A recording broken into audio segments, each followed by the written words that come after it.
그 말씀이 오늘도 우리를 새롭게 하신다. 아멘. 그렇게 될 줄 믿습니다. 자, 오늘은 선일 요한이 되라 라는 제목으로 말씀의 은혜를 나누겠습니다. 구약의 마지막 선지자는 말라기입니다. 말라기 선지자가 마지막 남긴 예언은 이것이었습니다. 말라기 4장 5절. 보라, 여호와의 크고 두려운 날이 이르기 전에 내가 선지자 엘리야를 너에게 보내리니. 아멘. 자, 크고 두려운 날이 무슨 날이냐면 메시아가 와서 심판을 선언할 날입니다. 그러니까 크고 두려운 날은 메시아를 고대하는 날이고, 메시아가 오기 전에 누가 와요? 선지자 엘리야를 보낼 것이다, 이렇게 말씀하시면서 하나님의 예언의 말씀은 끝이 납니다. 그리고선 약 400여 년 동안 하나님이 선지자를 보내질 않으세요. 그래서 이 기간을 우리는 중간기라고도 부르고, 또 하나님이 말씀하시지 않았다 해서 침묵기라고도 부릅니다. 자, 메시아가 오시긴 올 텐데, 메시아가 오기 전에 엘리야 선지자를 보내신다 했으니 얼마나 이들이 그 메시아를 고대하고 고대했겠습니까?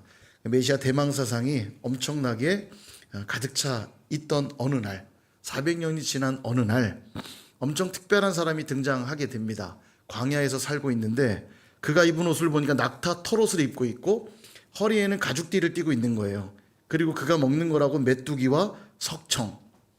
웰빙인데? 이런 생각 하시는 거 아니에요? 예, 메뚜기와 석청을 먹으면서 빈들에서, 그 광야의 빈들에서 외치는 겁니다. 회개하라, 천국이 가까이 왔느니라. 누가 봐도 비범하고 특별한 사람 아닙니까? 그죠? 평범하지가 않잖아요. 그의 메시지를 듣고 있노라면 하나님의 뜻을 느낄 수 있었고, 그의 삶을 바라보면 존경받을 만한 청빈하고 겸손한 모습이 있었어요. 그리고 요단강에서 세례를 베풀기 시작하자 수많은 사람들이 몰려와서 그에게 세례를 받습니다. 학자들은 이때 세례받은 사람들의 숫자를 대략 30만 명 정도로 추정을 하는데요. 예, 안 놀랄 줄 알았어요. 예, 우린 이 정도 숫자로 놀라지 않죠. 30만 명 육박했다는 게 별거 아닌 것 같지만 이게 대단한 거예요. 세례 요한의 손길로 30만 명이 세례를 받았다는 얘기는 적어도 그의 성도가 몇 명입니까? 30만 명이란 얘기죠. 저희는 300명도 안 되는데. 예, 30만 명에 육박했으니 얼마나 많은 이들이 그를 존경하고 따랐는지 알 수 있습니다. 그래서 사람들은 기대했어요. 이 사람이 혹시 예언되어 있던 메시아는 아닐까? 그 기름 부음 받은 자는 아닐까? 기대했던 걸로 보입니다. 굉장히 특별하니까요. 이 사람이 누구냐면 바로 사가랴의 아들인 요한이다, 이렇게 오늘 성경이 얘기하고 있습니다. 요한. 근데 요한이란 이름은 되게 흔한 이름이에요. 우리로 하면 철수, 영희 정도 되는 이름입니다. 저희 교회도 영희가 몇 분 계시죠? 아닌가요? 순이가 몇 분 계신가요? 예, 아무튼 영희든 순이든 아주 흔한 이름이에요, 요한은. 그래서 요한이란 이름이 너무 흔하다 보니까 우리가 뭐라고 부르냐면 세례를 주는 요한이라 해서 세례 요한이라고 부르는 겁니다. 세례 요한이 이름이 아니고 그냥 요한인데 세례를 주는 요한이다 해서 세례 요한이라고 부르는 거예요. 그의 메시지를 듣고 있노라면 굉장히 힘이 있었고, 그가 가진 인품은, 또 그가 가진 영적인 실력은 굉장히 강력해서 많은 사람들이 그를 따랐습니다. 이제는 승승장구할 일만 남았죠. 30만 명이 세례를 받으러 나왔으니 수많은 사람들이 그 요단강에 몰려왔을 모습을 한번 상상해 보세요. 와, 정말 목회를 그렇게 해야 되는데, 그죠? 야, 예. 그런데 세례 요한은 자기가 누군지 정확히 알았습니다. 이 수많은 사람들이 몰려오는 상황에도, 인기가 하늘을 찌르고 있는 이 상황에도 자기가 누군지를 알았어요. 바리새인들이 그의 인기가 엄청난 걸 보고 시샘하는 사람들 아닙니까? 자기 밑에 있는 사람들을 보내서 그가 누군지 확인해봐라. 그래서 그들이 와서 물어요. 당신이 그리스도입니까? 여러분, 그리스도랑 메시아는 같은 말입니다. 그리스도는 헬라어고요, 크리스토스라는 말은 헬라어, 메시아는 히브리어예요. 같은 뜻입니다. 둘 다 기름 부음 받은 자라는 뜻이에요. 너가 그리스도냐? 이렇게 묻습니다. 그러자 세례 요한이 이렇게 답을 해요. 요한복음 1장 23절. 이르되 나는 선지자 이사야의 말과 같이 주의 길을 곧게 하라고 광야에서 외치는 자의 소리로라 하니라. 나는 그리스도가 아니라는 거죠. 나는 그리스도 아니야. 광야에서 외치는 소리야. 이사야서에 예언되어 있던 바로 그 광야에서 외치는 소리야. 그러자 너 그리스도가 아니라면 도대체 너 뭐하는 사람인데 이렇게 많은 사람들을 몰고 다니냐? 그렇게 또 물어요. 그러자 뭐라고 답하냐? 요한복음 1장 26절에서 27절, 요한이 대답하되 나는 물로 세례를 베풀거니와 너희 가운데 너희가 알지 못하는 한 사람이 섰으니 곧 내 뒤에 오시는 그이라. 나는 그의 신발끈을 풀기도 감당하지 못하겠노라 하더라. 아멘. 나는 그저 내 뒤에 오시는 분을 준비하는 자다. 그렇게 얘기하고 있어요. 정말 겸손하죠? 참 귀하다는 생각이 들어요. 자기 손에 세례를 30만 명 정도 받았으면 교만할 법도 한데, 오늘로 하면 메가 처치 아닙니까? 지금도 30만 명 넘는 교회가 있긴 있어요. 예, 뭐 순복음교회 이런 데는 뭐 통계적으로 40만 명이라고는 하는데 안 나오는 성도도 많을 테니까 어쨌든 상당히 많은 숫자죠. 그렇긴 해도 뭐 불가능한 숫자죠. 메가 처치죠. 당연히 지금보다 인구가 적었을 그 지역을 감안하면 엄청난 숫자입니다. 30만 명. 그러니까 참 교만할 법도 한데, 스스로 내가 혹시 그리스도는 아닐까 착각하거나 아니면 그리스도인 척 살아갈 법도 한데, 그는 결코 그러지 않았습니다. 누군가 그럴지 모르겠어요. 에이, 하나님이 보냈으니까 당연히 겸손히 살았겠지? 아닙니다. 여러분, 세례 요한도 상당히 많은 고민이 있었어요. 세례 요한이 이후에 헤롯에게 잡혀서 감옥에 갇히는 일이 있게 됩니다. 왜 감옥에 갇히냐면 세례 요한은 입 바른 말을 하는 사람이었습니다. 헤롯의 부도덕함을 막 지적했어요. 막 지적했더니 헤롯이 너무너무 불편하고 싫은 거예요. 그래서 세례 요한을 옥에 가둬버립니다. 옥에 갇혀있던 세례 요한이 아무리 봐도 로마 이방 나라의 저 압제, 그리고 헤롯과 같은 저 부도덕한 왕이 통치하는 이 시대를 왜 메시아가 손보지 않을까, 왜 심판하지 않을까 너무 답답한 거죠. 그래서 세례 요한이 자기 제자들을 불러서, 옥에 갇힌 동안 자기 제자들을 불러서 예수님께 보냅니다. 예수님께 보내서 묻게 해요. 자, 마태복음 11장 2절에서 3절에 보니까 이렇게 묻게 시킵니다. 요한이 옥에서 그리스도께서 하신 일을 듣고 제자들을 보내어 예수께 여짜오되 오실 그 이가 당신이오니이까? 그러니까 성경에 예언되어 있던 메시아가 당신 정말 맞습니까? 아니면 우리가 다른 일을 기다려야 됩니까? 이거 물어보라고 시켜요. 그러니까 세례 요한이 본인은 그리스도를 준비하기 온 자라는 분명한 정체성이 있었지만, 그럼에도 불구하고 그가 고민하고 있는 흔적이 보이시죠? 예수님이 맞나? 예수님이 메시아가 맞으신가? 아닌가? 이 고민이 있었어요. 끊임없이 고민하는 그의 모습을 보게 됩니다. 우리도 종종 그래요. 굉장히 잘하는 실력 있는 사람 보면 걔는 원래 잘해. 걔는 태어날 때부터 원래 대단했어. 걔는 재능이 워낙 출중해서 그래. 라면서 자기와 다른 이유들을 그냥 찾고 말지요. 나는 할 수 없다라는 이유를 댈 뿐입니다. 제가 이제 음악사역 하다 보면 진짜 재능이 출중한 애들이 있어요. 와, 쟤는 정말 감각이 탁월하다, 대단하다.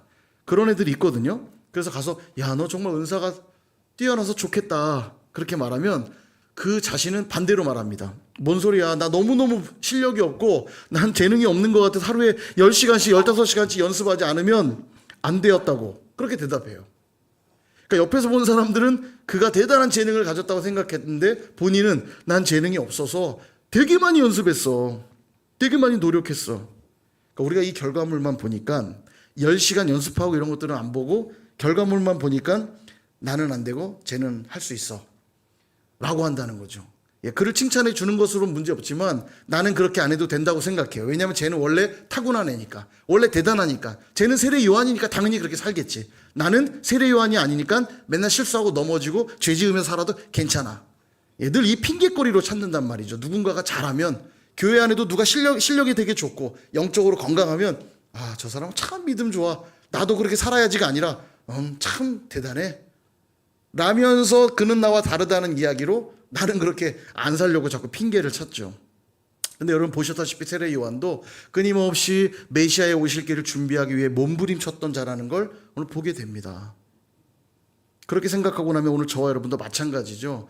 그리스도이신 예수님이 우리의 가정에 임재하시고 우리의 일터에 임재하시고 우리의 학교에 가운데, 우리 선일교회 가운데 오시기 위해서는 누가 필요하냐면 그분의 오실 길을 예비하는 자들이 필요해요. 그분의 오실 길을 예비하는 자들을 찾고 계십니다. 그들을 통해서 주님이 오시거든요. 그들의 준비된 성품과 그들의 손길과 그들의 삶을 통해서 주님이 임재하시거든요. 때로는 살면서 여러 갈등들도 일어날 것이고 과연 나는 할 수 있을까라고 하는 의심들도 일어날 때가 있겠지만 흔들리지 않고 피는 꽃이 어디 있으랴. 원래 꽃은 흔들리면서 피는 거 아니에요?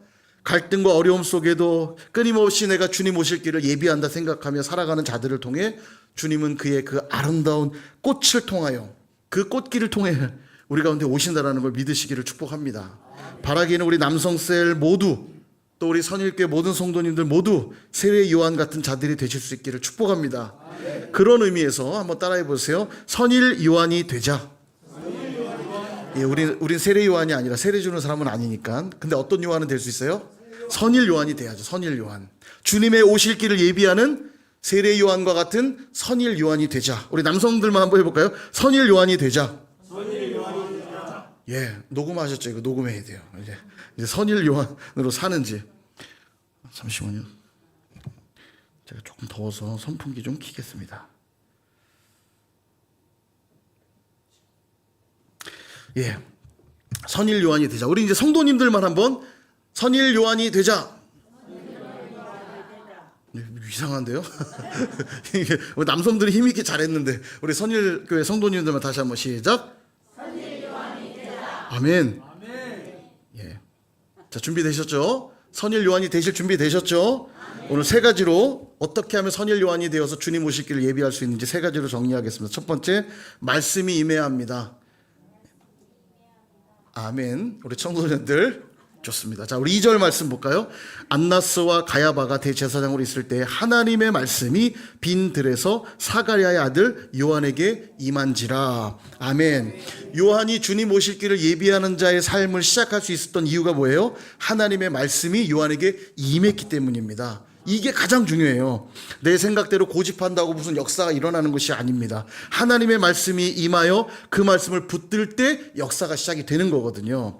그래서 선일의 요한이 되려면 가장 먼저 말씀을 받아야 돼요. 그러기 위해서 우리가 꼭 가야 될 자리가 있습니다. 어디냐면 빈들이에요. 빈들. 지금 사가랴 아들 요한이 어디에서 말씀 받고 있냐면 빈들에서 받고 있어요. 빈들에서. 빈들이 어딜까요? 빈들은 이렇게 말하니까 어디 막 빈들 찾아서 가라는 얘기가 아니라 빈들은 뭐냐? 나를 비우고 주님으로 채우려고 하는 그 자리가 빈들입니다, 여러분. 그래서 오늘도 우리는 이 예배당에 나와서 예배하는 것이고 기도하는 거예요. 오늘도 나의 죄된 모습들을 다 비우고 주님으로만 가득 채워지기를 갈망합니다. 주님의 말씀으로만 가득 채워지기를 갈망합니다. 그 소망이 있기 때문에 오늘 예배 자리로 나오시는 거 아니에요? 기도의 자리로 나오시는 거잖아요. 여기가 빈들입니다. 가정도 마찬가지고 일터도 마찬가지예요. 가정에서 하루의 삶을 시작하면서 오늘도 겸손히 나는 내려놓고 하나님 오늘도 말씀으로 나를 좀 채워주세요. 말씀으로 나를 좀 붙들어 주세요. 일을 시작하면서도 하나님 오늘도 나를 비우고 오늘도 주님의 말씀에 붙들림 바 되어서 내가 오늘도 만나는 모든 이들에게 주님의 말씀을 전하듯 말하게 하여 주시고 주님의 행하듯 행동하게 하여 주시고 오늘도 나는 비워지고 주님으로만 가득 채워지게 해달라고 하는 그곳이 어디라고요? 거기가 빈들이에요. 그 빈들에서 주의 말씀을 먼저 받는 일들이 필요합니다. 그러니까 말씀 묵상은 언제 하는 게 좋아요? 가급적 아침에 하는 게 좋죠. 하루를 시작하면서 오늘도 나의 죄된 나의 연약함, 나의 부족함들은 다 내려놓고 하나님의 말씀으로 채워질 때 우리는 그리스도의 오심을 예비하는 선일의 요한이 될 줄로 믿습니다. 두 번째는 회개의 세례가 필요합니다. 우리 3절에 보니까 요한이 요단강 부근 각처에 와서 죄사함을 받게 하는 회개의 세례를 전파하니. 아멘.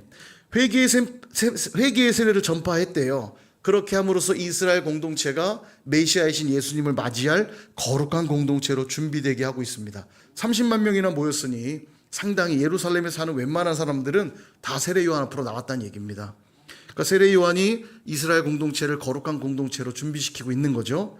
근데 여러분, 회개의 세례를 전파했다고 하니까 무슨 일을 하라는 말로 들리지만 사실 회개의 세례를 전파하기 위해 먼저 해야 될 일이 있습니다. 뭘까요? 회개의 세례를 전파하려면 먼저 내가 회개를 해야죠. 내가 회개하지 않고 누군가에게 회개의 세례를 어떻게 전파하겠어요? 그죠? 빈들에서 하나님 말씀을 먼저 받았다면 그 다음에 일어나는 자연스러운 반응은 회개예요. 회개. 말씀이 내 안에 충만하게 채워지기 시작하면 그 다음에 일어나는 반응은 회개입니다. 말씀의 빛이 나를 조명하니까 내가 생각지도 못했던, 발견하지 못했던 그 작은 먼지 같은 죄악들이 보이기 시작하거든요. 그래서 성숙한 자들은 어떤 자들이냐? 삶에서 일어나는 크고 작은 일들 속에 하나님의 음성을 듣고 회개함으로 거룩한 삶을 사는 자들입니다. 늘 말씀드리지만 회개는 가장 거룩한 신앙의 행위예요. 신앙의 초보들, 못난 사람들이 하는 게 회개가 아니라 신앙이 깊고 성숙할수록 회개가 더 많아지고 회개가 더 성숙해지는 거예요. 야, 저런 것까지도 회개하네? 이렇게 된다니까요. 그 마음으로 품었던 작은 그 생각까지도 불편에 견딜 수가 없어요. 내 안에 성령께서 깨닫게 하시니까. 하나님, 제가 누군가를 향해 품었던 이 마음도 회개합니다. 내가 지나가면서 던진 그 말 한마디도 회개합니다. 작은 것까지도 회개하게 돼요. 주님을 알아가면 알아갈수록 회개하는 것이 정상이죠. 그렇게 회개의 삶을 살아갈 때 그 거룩함이 전파되는 거예요. 내가 회개하지 않으면 거룩함은 전파될 수가 있어요, 없어요? 없지요. 내가 회개의 삶을 살아갈 때에만 거룩함이 전파되는 겁니다. 우리는 그래요. 내가 아는 것만큼만 누군가를 가르칠 수 있고요. 내가 경험해 본 만큼만 설명할 수 있어요. 동일하게 그리스도인들이 세상에 반드시 흘려보내야 될 영향력이 있는데 그게 뭐냐? 그게 거룩입니다. 오늘 내가 회개의 삶을 살지 않으면서 세상에 거룩한 영향력 줄 수 있어요, 없어요? 없죠. 그러므로 내가 오늘 회개의 삶을 통해 거룩을 경험한 자들만이 세상을 향해 회개의 세례를 전파할 수 있는 겁니다. 그러므로 우리 남성 셀들, 또 우리 선일의 모든 성도님들은 다시 한번 삶의 영역들을 돌아보시기를 바랍니다. 오늘 나의 생각은 어떠한지, 나의 말은 어떠한지, 나의 행동들은 어떠한지, 정말 회개함으로 거룩한 삶을 살아내고 있는가? 그럴 때 거룩한 삶은 전파될 것이고 그 거룩함을 통해서 누가 오세요? 주님의 임재를 경험하게 될 줄로 믿습니다. 자, 마지막 세 번째입니다. 성품을 준비하라. 성품을 준비하라. 자, 빈들에서 말씀을 받았죠. 그래서 회개함으로 거룩게 졌죠. 그럼 그 다음 일어난 현상이 뭐냐면 성품의 변화입니다. 자, 말씀을 주시는 것도 그렇고 회개하는 것도 그렇고 다 성령께서 하시는 역사예요. 내가 노력해야 되는 게 아닙니다. 성령님이 말씀을 주셔야 깨닫게 되고 성령님이 회개해야 회개도 할 수 있어요. 근데 무엇보다 가장 강력한 성령의 역사가 뭐냐면 성품의 변화입니다. 그러니까 성령이 내 안에 계셔서 나타나는 가장 강력한 역사가 성품의 변화예요. 그래서 성품의 변화야말로 주님이 내 삶에 임재하시고 내 삶 가운데 역사하신다는 가장 강력한 증거가 된다는 겁니다. 그러니까 저 사람이 예수 믿는지 아닌지 뭘 보면 알아요? 성품의 변화를 보면 알죠. 말씀을 받았는지 회개를 했는지는 우리는 몰라요. 하나님과의 관계 속에서만 이루어지거든요. 그러나 세상 사람들이 볼 수 있는 그가 성령을 받았고 그가 거룩한 자이라는 증거는 뭘로만 확인되냐면 성품의 변화로 확인된단 말이죠. 저기 멀리 나무가 있어요. 저게 무슨 나무일까 어떻게 알아요? 가보면 알겠습니다만 가장 강력하게 알 수 있는 증거가 뭐예요? 열매를 보면 알죠. 열매를. 감이 달렸으면 감나무. 이제 기다리죠. 곧 감 딸 때가 다 됐어요. 올해 감이 많이 열렸습니다. 예, 감을 곧 따게 될 텐데 달린 열매 보고 아는 게 사과 달려 있으면 사과 나무죠. 예. 동일하게 우리가 그리스도의 성품의 열매들을 달고 있으면 내가 그리스도인으로 증명되는 거예요. 성품의 변화는 너무 중요합니다. 4절에 보니까 이렇게 나오죠. 선지자 이사야의 책에 쓴 바 광야에서 외치는 자의 소리가 있어 이르되, 자, 뭐라고 외치냐면 너희는 주의 길을 준비하라. 그의 오실 길을 곧게 하라. 자, 주의 길을 준비하기 위해 길을 곧게 하라고 그러죠. 길을 곧게 하라. 길을 곧게 하라. 5절로 넘어갈게요. 길을 곧게 하는 게 뭔지. 5절. 모든 골짜기가 메워지고 모든 산과 낮은 산은 낮아지고 굽은 것이 곧아지고 험한 길은 평탄해질 것이요. 자, 주님이 오시기 위하여 그 길을 정비해야 되는데 어떻게 정비하냐면 골짜기, 팍 패인 골짜기는 다 메워지고 큰 산이든 작은 산이든 높아진 것들은 다 낮아지고 굽어 있는 것들은 곧아지고 또 험한 길들은 평탄하여지면 거기에 누가 오셔요? 그리스도 메시아가 오신다는 거예요. 여러분, 우리가 도시를 개발하면 가장 먼저 하는 일이 길을 정비하는 겁니다. 길을 닦아야죠. 돌멩이들을 골라내고 좀 높은 지역들은 깎아내고 패인 곳들은 메워주고 울퉁불퉁한 것들은 평평하게 만들어야 길이 잘 놓이잖아요. 예, 길이 잘 정비가 되어야 도시가 정비가 됩니다. 동일하게 내 안에 내 삶에 주님의 임재가 있기 위하여 길을 정비해야 되는데 우리가 정비해야 될 길이 뭐냐면 그게 바로 성품의 변화예요. 디모데후서 2장 20절에서 21절에 보면 이렇게 말하죠. 같이 한번 우리 이 말씀 읽어볼까요? 시작. 큰 집에는 금 그릇과 은 그릇뿐 아니라 나무 그릇과 질 그릇도 있어 귀하게 쓰는 것도 있고 천하게 쓰는 것도 있나니 그러므로 누구든지 이런 것에서 자기를 깨끗하게 하면 귀히 쓰는 그릇이 되어 거룩하고 주인의 쓰심에 합당하며 모든 선한 일에 준비함이 되리라. 아멘. 여러분, 이 말씀을 거룩하게 살라는 의미의 말씀으로만 우리가 이해하기 쉽지만 잘 보세요. 제일 끝에 21절. 그렇게 거룩해지면 그는 비로소 주인의 쓰심에 합당하게 되어서 어떻게 쓰이냐면 모든 선한 일에 준비함이 되라. 선한 일에 쓰이게 될 거라는 거예요. 선한 일에.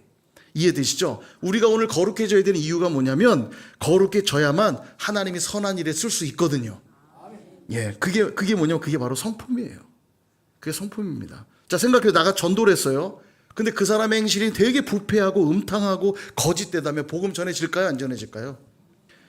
그런 사람의 성품을 통해서 전해지지가 않습니다. 반대로 그 사람은 굉장히 진실하고 정직하고 겸손하고 온유한데 복음을 전했다면 그 복음은 어느 정도 증명되고 전해지겠죠. 야, 저 사람이 믿는 하나님은 정말 한번 믿어보고 싶다. 사람이 어떻게 변해도 저렇게 변할까? 이 힘든데 어떻게 저렇게 기쁨으로 감사함으로 살아갈 수 있을까? 도대체 비밀이 뭘까? 궁금해지겠죠. 여러분, 일이 안 풀릴 때 짜증내는 건 누구나 다 그렇게 삽니다. 그죠? 어려운 일이 있으면 불평하는 거 누구나 다 그렇게 살아요. 그리스도인들은 근데 다른 거예요. 가보니까 어려운 일을 만났는데 그 상황에서도 감사를 해요. 그리고 얼굴에는 기쁨으로 충만하고, 당신이 이렇게 힘든 일인데 어떻게 이렇게 기뻐하세요? 어떻게 이렇게 감사하세요? 우리 뭐라고 말할 겁니까? 예, 힘들죠. 저도요. 저도 어렵지요. 그러나 내 안에 예수 그리스도가 계시니까 기뻐할 수 있습니다. 감사할 수 있습니다. 그 성품을 통해 지금 누가 나타나고 있어요? 누가 가시고 있습니까? 예수 그리스도. 그분이 가고 계시죠. 여러분, 여기서 중요한 게 있어요. 이제 잘 들으셔야 돼요. 성격과 성품은 다릅니다. 이거 헷갈려 하시는 분이 많아요. 이게 헷갈리면 상당히 힘들어집니다. 성격과 성품은 달라요. 성격은 뭐냐? 사람이 태어나면서부터 갖는 고유한 특성이 성격이에요. 바뀔까요? 안 바뀔까요? 안 바뀝니다. 자, 한번 해볼까요? 저는 좀 내성적인 성격이에요. 자, 내성적 성격은 제 손도 안 듭니다. 손 든 분은 내성적 성격 아니에요. 우리 최순희 권사님은 내성적 성격 아니에요. 이미 손을 든다는 건 나 지금 내성적인 성격이 아닙니다. 대부분 내성적 성격은 마음으로 들었는데 이거 들어야 돼, 말아야 돼 이러면서 어깨만 꿈찔꿈찔꿈찔, 그리고 막 갈등과 고민을 막 하면서 안 들면 큰일 나는데 들자니 창피한 것 같으면서 안 들자니 괜히 목사님께 미안해지면서 나 어떻게 하고 이 생각에 사로잡히 집에 갈 때까지 괴롭고 스트레스 받는 내성적인 성격. 그죠? 굉장히 공감이 가죠? 이거 안 바뀌어요. 나는 외향적인 성격이다. 밖에 활동할 때 너무 행복해. 한번 손 들어보세요. 예, 최순희 권사님 맞을 것 같아요. 예, 맞을 것 같아요. 이거 잘 안 바뀝니다. 바뀐 걸 보신 적 있으세요? 잘 안 바뀌어요. 왜냐하면 고유한, 하나님이 주신 고유한 겁니다. 이 성질은요. 그러니까 물건이라면 성질이라고 부르고 인격을 가진 존재는 성격이라고 부르는 거예요. 그러니까 하나님이 주신 고유한 거기 때문에 이건 잘 안 바뀌어요. 근데 자꾸 이걸 바꾸려고 그러면 이게 힘들어집니다. 내성적인 성격 가지고 있는데 자꾸 그렇게 살면 못 써, 그렇게 살면 안 돼 막 하면서 하면은 그 사람도 안 바뀌니까 그 사람 스트레스 받고, 바꾸려고 하는 사람도 스트레스 받고, 성격은 여러분 안 바뀌어요. 근데 성품은 달라요. 성품은 뭐냐면 서로의 상호작용 통해서 형성되는 특성을 성품이라고 합니다. 예를 들어 상대를 나보다 더 낮게 여기는 겸손, 이런 건 다 성품이에요. 잘 참고 오래 견디는 오래 참음, 이런 건 다 성품이에요. 타인을 안타까이 여기는 자비, 긍휼, 이런 건 성품입니다. 더 나은 것을 위해 잘 참는 절제, 이런 게 성품이에요. 그러니까 성품은 환경이나 교육에 의해서 바뀔 수 있습니다. 성격은 선천적인 거지만 성품은 후천적인 걸 할 수 있어요. 그 가정의 분위기에 따라, 그가 속한 공동체의 특성에 따라, 어떤 교육을 받았는지, 어떤 환경에서 컸는지에 따라 바뀌어지는 것들이에요. 그러니까 성격과 성품의 차이를 쉽게 설명드리면 이런 거예요. 물이 있죠, 물. 물의 원소 기호는 H2O입니다. 수소 원자 2개랑 산소 원자 1개가 만나서 이루어진 게 물이에요. 자, 그런데 이게 이제 성질이라고 하죠. 성격은 아니에요. 물이니까, 물질이니까. 성질은 변하지 않습니다. 근데 이 액체로 있던 물이 아주 저온에 가면 뭘로 바뀌죠? 예, 얼음으로 바뀌죠. 고체로 바뀌어요.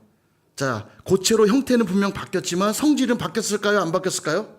안 바뀌죠. 여전히 H2O예요. 그냥 물입니다. 성질은 안 바뀌어요. 그러다가 고온으로 가면 어떻게 바뀌죠? 예, 수증기가 되면서 기체로 바뀌죠.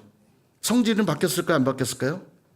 안 바뀌어요. 형태는 그대로, 형태는 바뀌지만 물이 액체였다가 고체였다가 기체가 되기도 하지만 형태는 바뀌지만 성질은 바뀌지 않아요.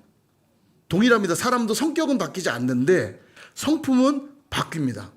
요걸 혼동하시면 안 된다는 거예요. 이거를 혼동하니까 어려움을 겪게 됩니다. 수줍음이 많은 사람한테, 내성적인 사람한테 그렇게 살지 말라고 아까도 말씀드렸지만 확 스트레스 주면 모두 힘들어지는 거예요. 그냥 이거는 상대를 그냥 이해하고 그에게 맞춰줘야 되는 문제입니다. 그죠? 저는 내성적일까요? 외성적일까요? 예. 아, 땀나네요. 제가 내성적인 사람이에요. 그러니까 여기 서 있는 게 얼마나 힘들겠습니까, 제가요. 그죠? 힘들어 보이시죠? 예, 제가 상당히 내성적인 성격입니다. 예, 주의 은혜로 서 있는 거예요, 여기 정말. 예. 자, 그런 이해하고 그냥 맞춰주셔야 돼요. 예. 근데 이 내성적인 사람도 상대를 이해하기 위한 공감이라든지 상황을 오래 견디는 오래 참음이라든지 남들을 배려하는 자비와 양선 또 남들을 잘 세워줄 줄 아는 그런 겸손함들은 충분히 바꿔나갈 수 있어요. 아니, 바뀌어야만 됩니다. 이건 성격과는 다른 문제예요. 내성적이기 때문에 못하는 게 아닙니다. 외성적이기 때문에 못하는 게 아니에요. 하나님의 말씀을 통해 이 성품들은 반드시 변화되어야만 한다는 겁니다. 신앙생활을 오래 했다면 제가 아까 성품은 뭐라고 그랬어요? 상호작용을 통해 형성되는 특성이라고 그랬죠. 그럼 우리는 누구와 상호작용하는 사람입니까? 첫째는 우리 예수님, 하나님과 상호교제하고 또 하나는 믿음의 지체들과 상호교제하는 사람들 아닙니까? 그러니까 당연히 우리 안에 어떤 것이 맺어져야 정상이냐면 그 상호작용을 통해 하나님과 오랫동안 교제했다면 하나님의 성품이 우리 안에 맺어져야 정상이에요. 이게 정상입니다. 그래서 이 성품은 중요한 문제라고 제가 말씀드리는 거예요. 아니 20년 30년 믿었는데 입이 걸레예요, 걸레. 입만 열면 쌍욕에다가 막 남 정죄하고 비난하는 말들만 가득합니다. 여러분 정말 돌아보셔야 돼요. 하나님이 성령님이 내 안에 역사하시면 그럴 수가 없거든요. 여러분 이거 잘 보셔야 됩니다. 성품의 변화가 없다는 건 예수님과의 교제가 없다는 증거일 수 있어요. 그러니까 그냥 개차반으로 그냥 살아도 난 몰라가 아니에요. 이건 성격의 문제가 아니라니까요. 성격은 고유한 그대로 하나님께 쓰임받기를 위해 기도하시면 돼요. 하나님은 내성적이면 내성적인 사람대로, 외성적인 사람대로, 외향적인 사람대로, 내향적인 사람대로 여러 성격대로 다 쓰세요. 우리 MBTI 요즘 인기잖아요. 그게 이제 성격에 대한 성격 유형입니다. 성격 유형. 사람마다 특징이 다 달라요. 그 문제가 아니에요. 다른 대로 쓰임 받는 겁니다. 그건 고유한 대로 쓰임 받기를 기도하시면 돼요. 다만 우리 안에 성품은 성령 안에서 변화될 수 있도록 기도하면서 바뀌어져 가야 된다는 거예요. 세상과 죄에 길들여진 성품으로 신앙생활을 하려고 하시면 안 됩니다. 불가능해요. 이게 바뀌어야만 주님을 경험하고 주님이 그 성품 가운데로 임재하시는 거예요. 여러분 겸손해 보십시오. 주님을 느낄 수 있어요. 절제해 보시고 오래 참아 보시고 자비와 양손으로 그 성품들을 깊이 경험하기 시작하면 주님이 그 성품을 통해 내 삶에 깊이 임재하시는 걸 경험하기 시작합니다. 막 행복하고 평안하고 기뻐요. 주님이 그곳으로 임재하시는 거예요. 그게 그리스도에 오실 길들을 예비하는 겁니다. 그 길을 자꾸 만드셔야 돼요. 내 안에 정말 도드라지게 높은 것들은 다 깎아내셔야 되고요. 지나치게 골짜기처럼 패여있는 것들은 말씀으로 메워내셔야 돼요. 굽은 것들은 곧게 바꾸셔야 되고 험한 것들은 평탄하게 만드셔야 돼요. 그냥 생긴 대로 살면 안 돼. 근데 이런 분들이 있어요. 나는 성격이 더러워. 성격이 더러울 수 있을까요? 없을까요? 다시 질문. 성격이 더러울 수 있을까요? 없을까요? 없죠. 고유한 거라니까요. 그건 더럽고 안 더럽고의 문제가 아니에요. 나랑 다른 거지. 나랑 다르기 때문에 너는 틀렸고 너는 그지 같아. 형편없어가 아니라고요. 다 다른 겁니다. 그러니까 성격은 더러울 수 없어요. 근데도 우리가 많이 말하죠. 나는 성격이 더러워. 그 헷갈려서 그런 거예요. 성격이 더러운 게 아니라 성품이 더러운 거예요. 성품이. 참지 못하는 성품. 막 잘난 척하는 교만한 성품. 남을 1도 배려하지 않는 막 거친 말을 뱉어내는 성품. 자기밖에 모르는 이기적인 성품. 근데 왜 나는 성격이 더러워 그러면 나 이거 안 바꿀 거야 이런 말이에요. 나는 성격이 더럽거든. 그 말은 난 그러니까 이 성품을 버리고 싶지 않아 이런 말밖에 안 되는 거죠. 그러면 그 더러운 성품으로 주님이 오실까요 안 오실까요? 오실 수가 없어요. 그 주님의 성품이 아니거든요. 주님이 그런 자들과 어울릴 수가 없어요. 길을 닦으셔야 됩니다. 주님이 오실 수 있도록. 우리 선일교회가 하나님의 임재로 충만한 교회 되려면 이 길을 닦으셔야 돼요. 서로 바라볼 때마다 비판하고 정죄하는 건 그치고 뭐 해야 돼요? 손잡아주고 사랑하고 격려하고 위로하고. 우리가 그런 공동체로 다듬어지기 시작할 때 그 길로 주님의 임재가 있는 거예요. 야, 선일교회 가면 진짜 좋더라. 참 평안하고 은혜가 넘치고 정말 하나님이 거기 역사하시더라. 근데 이게 없으면요, 예배드리는 어떤 종교적 형태들은 우리 안에 있을 수도 있지만 성령이 역사하시질 않아요. 사랑하는 우리 남성 셀론들 그리고 선일의 성도님들, 우리의 성품이 성령의 성품으로 변화될 수 있기를 축복합니다. 갈라디아서 5장 22절과 23절 같이 한번 읽어보겠습니다. 시작. 오직 성령의 열매는 사랑과 희락과 화평과 오래 참음과 자비와 양선과 충성과 온유와 절제니 이 같은 것을 금지할 법이 없느니라. 아멘. 자, 성령의 열매 우리 해볼까요? 사희화. 따라해보자. 사희화, 오자양, 충온절. 이 정도는 외우셔야 됩니다. 자, 사희화, 오자양, 충온절. 자, 화면 빼주세요. 화면 빼주세요. 자, 다시 한번 우리 성령의 열매는 시작. 사희화, 오자양, 충온절. 앞자마 외우면 다 기억나요. 온. 그러니까요. 절. 다 나요. 이게 사, 화. 다 기억나요. 자, 해볼게요. 사희화, 오자양, 충온절. 자, 여러분만, 우리 남성 셀만 시작. 오자와 살짝 2단으로 빠지려고 지금 위태위태합니다. 예, 오자와는 아니고 오자양. 오자양. 양은 뭐죠? 예, 이게 다 기억나요. 이게 앞자만 외우면 됩니다. 자, 해볼게요. 우리 남성 셀 시작. 사로 시작하면 사로 시작. 사자 크게 시작했는데 사희. 자, 우리 나머지 우리 선일교회 성도님들만 사 시작. 그렇죠. 예, 요 정도는 기억해야, 예, 늘 성령에 의해 이 열매들을 내가 맺어야지, 이 열매들을 맺어야지 사모할 수 있어요. 기억하시길 바랍니다. 성령님의 도우심으로 변화되어야 될 성품들이에요. 아까도 말씀드렸지만 골짜기처럼 패인 모습들이 있다면 성령의 역사로 메우셔야 돼요. 내 안에 다 높아진 것들이 있다면 그것들을 다 낮아지게 해야 되고, 굽은 것들은 곧게 하고 험한 것들은 평탄해져야 됩니다. 우리는 생긴 대로 사는 자들이 아니라 성령의 은혜로 살아가는 자들이라는 걸 잊지 마시기를 바랍니다. 그럴 때 어떤 일이 벌어지냐. 6절. 바로 그럴 때 모든 육체가 하나님의 구원하심을 보리라. 아멘. 그렇게 살아갈 때 주의 구원을 보게 될 줄로 믿습니다. 자, 오늘 3가지 말씀드렸는데요. 선일의 요한이 되길 원하신다면 3가지 하셔야 돼요. 빈들에서 말씀을 받으시길 바랍니다.